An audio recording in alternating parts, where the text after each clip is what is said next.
Ahmad Fauzin yang telah menerima kami untuk audiensi di Kemenang RI. Sebelumnya perlu kami pertegas, kami yang tergabung dalam Simpul Pemuda Lintas Agama dan Keyakinan mengadakan aksi di depan Kemenang ini bukan mau anarkis dan sebagainya, bukan. Tapi kita ingin mengingatkan kembali, saling menasihati lah, itu bahasanya. Karena apa yang pernah digaungkan oleh Pak Kiai Lukman sebelumnya adalah menggaungkan tentang moderasi beragama. Yang ini kan harus kita jaga bersama, bahwa kita sebagai umat beragama harus dimoderasi agar apa menjadi agama, menjadi umat yang toleransi dan keberagaman dan kemanusiaan dan begitu.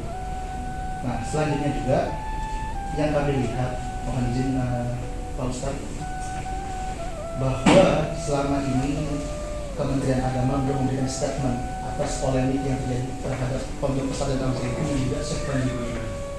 Nah, yang sejatinya memang persoalan agama di bawah nama Kementerian Agama, bukan di bawah nama ormas apapun itu, sekalipun terjadi ulama dan sebagainya. Nah, selanjutnya itu saya di sini Afifuddin Ansori selaku Direktur Eksekutifnya dari Simpul Pemuda. Ada Bang Efri dari Ihsan Perfilman. Ada juga dari Medan, Bang, Rantau Melayu. Saya Muammar dari PSM Rantau Melayu. Dan juga dari perwakilan mahasiswa di Jakarta. Nah, alhamdulillah Bang, sebenarnya kita udah mengaji melakukan kajian sudah lama persoalan ini. Makanya kami sudah buat legal opinion-nya. Adapun yang kami lihat semuanya, ini saya membahas perihal permasalahan agamanya yang dilakukan oleh Kementerian Al-Zaitun. Untuk yang selanjutnya perihal yang lain menurut teman-teman saya. Adapun perihal agamanya yang menjadi polemik sebagaimana persoalan khotib perempuan, sholat Jumat, itu bagi kami sudah terjadi lama. Hanya saja kalau kata Imam Ali itu anas adahu najadilun, musuhnya manusia adalah kebodohan. Nah, sehingga masyarakat yang awam dan tidak tahu dan tidak mengenal akan pandangan ini memusuhi pernyataan Syekh Panji Gumilang. Kemudian juga kami melihat adanya tendensius media nasional terhadap persoalan Syekh Panji Gumilang dan Pondok Pesantren Al-Zaitun. Mohon maaf, saya bukan dari Syekh Panji Gumilang, bukan. Justru kalau saya boleh jujur, saya dari keluarganya almarhum Mbak Toha Hasan dari Lamongan.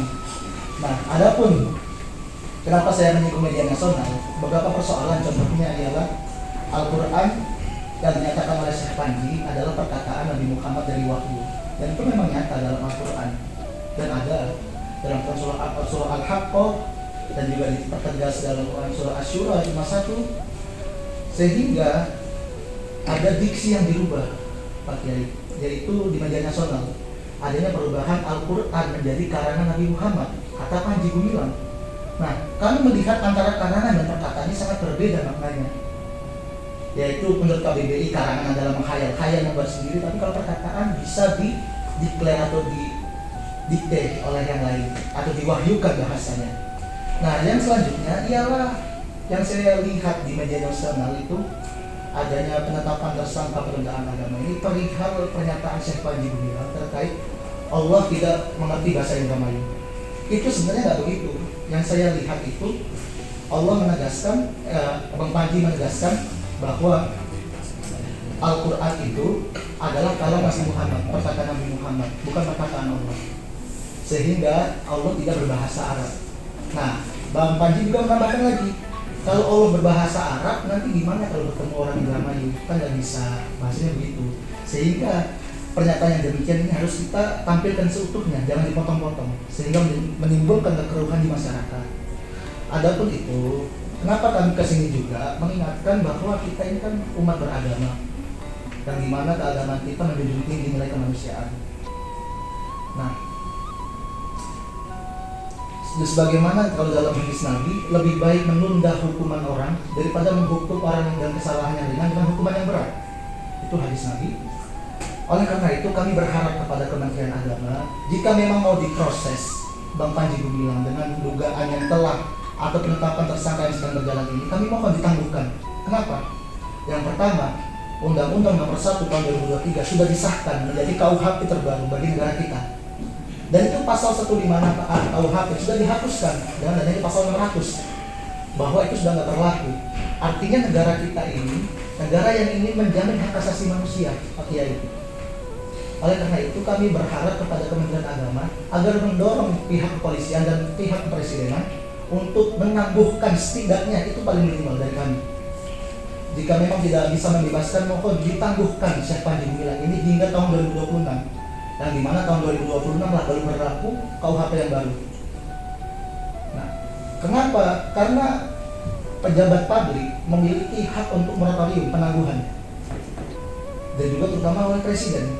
Oleh karena itu kami mendorong Kementerian Agama agar marilah kita bersama-sama, kita adalah negara yang menjamin hak asasi manusia kok. Jangan sampai persoalan agama dijadikan sebagai politisasi, memenjarakan orang lain yang berbeda. Oleh karena itu kita minta minimal Syekh Panji Gumilang ditangguhkan. Jika memang tidak memungkinkan untuk dibebaskan, kan begitu saja. Ditangguhkan sampai tahun 2026, yang dimana KUHP yang baru bisa dijalankan seutuhnya. Itu saja. Selanjutnya ada penambahan? Saya simpatik aja Pak. Saya mengenal Al-Zaitun itu karena kami orang film itu kalau hunting lokasi itu kita istilahnya kita obok-obok sampai ke dapur-dapurnya. Nah saya cuman ya agak apa ya, agak riskan mendengar berita-berita yang ada di TikTok menyatakan di sana itu ada narkoba apa ya kan, ada tengkorak orang ditemukan dengan kepolisian, itu kan semua diedit semua itu. Nah itu makanya seperti beliau bilang Kementerian Agama itu harus bicara, karena itu kan bicara pesantren itu ada 7.000.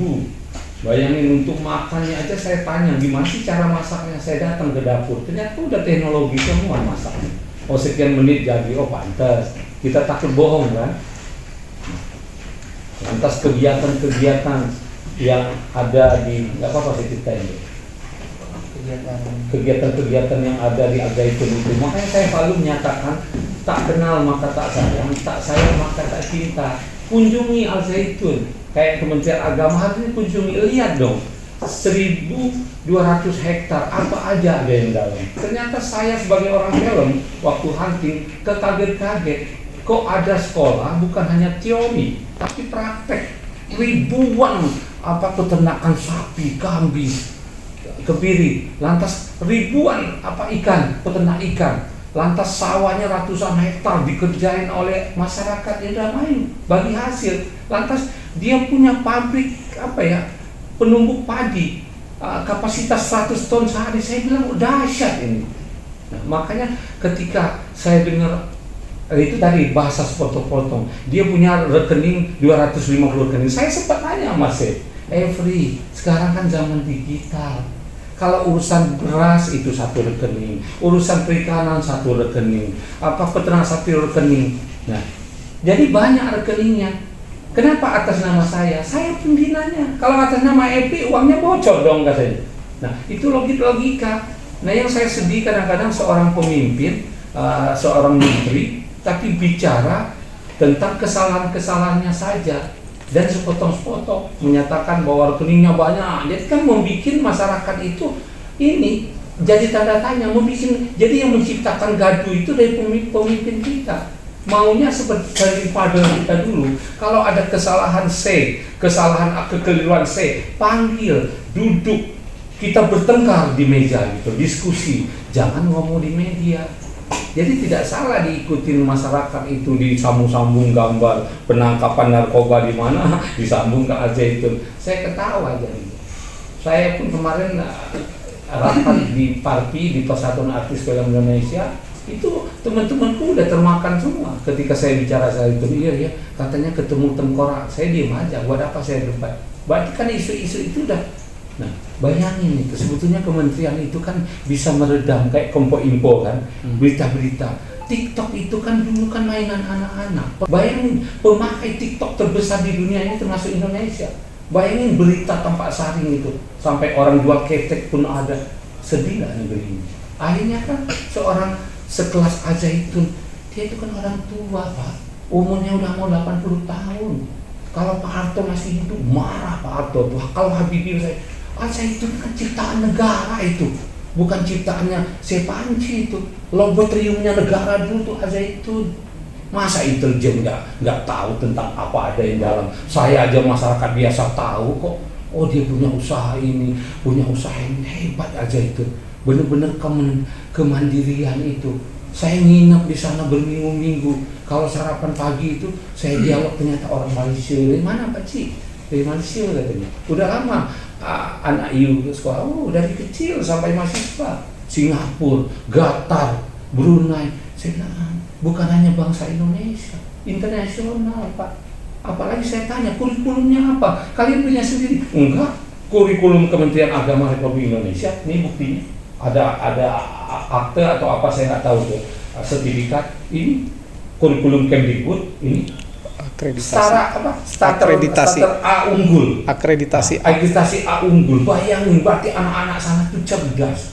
Nah, sedih kita gitu loh. Kita sebetulnya beliau, kita bukan Al-Zaitun, kita melihat ini, waduh janganlah. Kalau memang mau pengalihan isu, jangan begitu caranya. Sekarang kasih contoh, di mana sekolah pesantren sekelas Al-Zaitun yang lengkap ya? Al-Zaitun itu lengkap Pak, lapangan olahraganya ada 7 Pak, ada kapasitas 7.000 penonton. Itu kan bisa negara pakai gitu untuk latihan apa, tempatnya juga. Di dalam sebelum negara bicara emisi, Al-Zaitun sudah menciptakan bahwa tidak boleh kendaraan bermotor di dalam itu kecuali sepeda, guru, dosen, kecuali tamu. Dia udah menciptakan. Satu lagi, tidak boleh merokok. Kalau ada yang merokok, jangankan siswanya, pengurus, polisi pernah dia tegur karena merokok. Apa saya bilang? Kenapa nggak boleh saya? Merokok itu kamu tahu nggak? Dia ngomong saya, jembatan emas menuju narkoba. Berarti ini orang kan bagus. Kalau orang sudah mempunyai etika pikiran kayak gitu, nggak mungkin lah yang kali ya. Nah, itu aja yang bisa kami sampaikan sebagai warisan kami. Ya kami minta dari Kementerian Agama ya berlakulah. Gitu. Pak Kiai semua pada tahun 2016 kontestasi politik bagaimana? Mohon maaf ya. Hinanya perpolitikan agama. Ada orang Islam yang meninggal tidak mau disolatkan karena berbeda pilihan. Jadi juga permisi sebelumnya, Bang. Kita sebelumnya juga merasa terpanggil. Kita jauh-jauh dari Medan dan juga ada dari Aceh, ada dari Kepulauan Riau. Alangkah sangat disayangkan bagi pemerintah dikarenakan kasus ini sebenarnya sudah sangat besar. Namun langkah-langkah yang kami lihat dari Rantau Melayu melihat langkah-langkah yang dibuat oleh pemerintah itu tidak sepadan, tidak seimbang dengan berita yang disiarkan. Artinya tadi seperti diucapkan oleh Bang Epri tadi bahwa kementerian sendiri atau segala macam itu tidak ada, Tidak pernah hadir ya Bang ya. Sementara kami yang jauh-jauh dari daerah karena berita itu mencuat, kami langsung ke TKP. Bahkan kami kemarin dari tanggal 31 loh Bang. Kita turun sampai sekarang kita belum balik hanya untuk melakukan investigasi ke Al-Zaitun. Jadi sangat disayangkan gitu, sangat disayangkan. Padahal kita menganggap Kementerian Agama dalam hal ini lebih kredibel, Yang lebih punya hak. lebih kredibel untuk melihat ataupun untuk menata ini sebenarnya apa sebenarnya kasus yang sebenarnya. Itu mungkin Bang tambahannya Bang. Kita kayak kementerian ya, ngelihat dapurnya, ngelihat kamarnya, gitu kan. Galangan kapalnya. Hanya simpatik aja, karena gerah dengan berita ini. Kita lillahi ta'ala kok, demi Allah nggak ada yang bayar, nggak ada yang aja. Saya aja begitu dengar mereka mau, saya hadir. Nah bisa aja saya kumpulkan ini, tapi kan selalu saya telepon si Abi, jangan demo. Nanti wali murid jutaan ikut, nanti nggak boleh mereka itu. Bayangin tuh, orang tua semua Pak yang di Al-Zaitun tuh. Jadi kita tuh kayak saya yang ngelihat saya Panji itu kayak ngelihat orang tua kita. Sedih loh, tidak ada lagi orang seumur hampir 80 tahun yang masih memikirkan NKRI. Ya kan selepas dari mungkin ada kekeliruan dia, kesalahan dia. Tapi kami memang kita menyatakan duduk, diskusi, musyawarah dan mufakat. Tidak bicara di media, membeberkan kesalahan-kesalahan. Mau jadi apa negeri ini kalau selalu menyelesaikan masalah lewat media? Mau semua top, mau semua populer. Populer juga ada resikonya Pak. Kita di film itu nggak lama, populer itu ada resikonya. Gitu. Itu aja. Terima kasih, kami sudah diterima. Mohon disampaikan dengan Pak Menteri, karena saya lihat informasi dari Pak Menteri kita sendiri selama ini bagus-bagus saja ya, menilai Al-Zaitun. Dia juga tidak mohon support beliau juga untuk membantu. Kalau saya sih bukan ditangguhkan, bebaskanlah orang tua itu. Kalau dia punya kesalahan, ya dialoglah di meja, bertengkarlah di meja. Jangan bertengkar di media. Kalau di media hanya ikut semua masyarakat di TikTok apa, bertengkar aja di meja. Ya kan kasihan bapak-bapak polisi kan. Kalau ada demo mereka turun, kalau ada apa-apa dia turun. Pas lagi enaknya mereka nggak pernah diajak. Itu ya Pak. Assalamualaikum warahmatullahi wabarakatuh. Itu adalah urusan dari para penegak hukum ya. Tapi usulan dari teman-teman untuk bagaimana kita sebagai Kementerian Agama untuk mengusulkan penangguhan, karena kuncinya kan intinya kan itu ya. Nanti akan kami sampaikan bahwa bapak-bapak datang ke sini dengan mereka mengharapkan supaya ada proses penangguhan kasusnya. Kami itu yang paling minimal setidaknya bisa dikabulkan, karena mengingat beliau tadi usia sudah sangat di atas rata-rata 77 tahun. Ataupun jika memang mau diproses, ya silahkan, tapi 3 tahun lagi ketika ada KUHP yang baru. Silahkan. Yang jelas apa yang menjadi harapan akan kami sampaikan kepada pimpinan supaya harapan dari teman-teman dia diketahui. Ini itu kami sudah bersurat terima kasih datang ke sini menyampaikan unek-unek ya, menyampaikan unek-unek dan disampaikan secara elegan, dan tadi juga sudah disampaikan tidak anarkis, yaitu budaya kita. Jadi karena itu kita terima apa yang menjadi usulannya, maka akan kami sampaikan kepada kita. Itu Mas.